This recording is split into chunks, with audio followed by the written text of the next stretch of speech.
To connect your Android phone by using Bluetooth into your Xiaomi TV A Series, first of all on your TV, you have to grab the remote controller, click on the settings icon, click on the all settings in the right upper corner.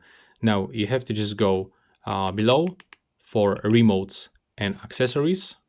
Now click to pair accessory, and right now when it's searching, you have to quickly go into your phone.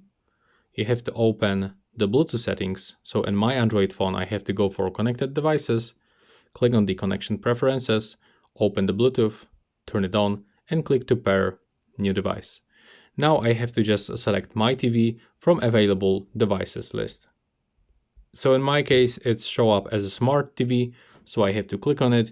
And now when we receive the pairing request, we have to grab our remote controller and we have to click pair.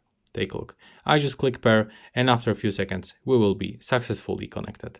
If it is not working for some reason and you've got like another smart TV, like in my case, then you can try to do this also. So we can, for example, click on this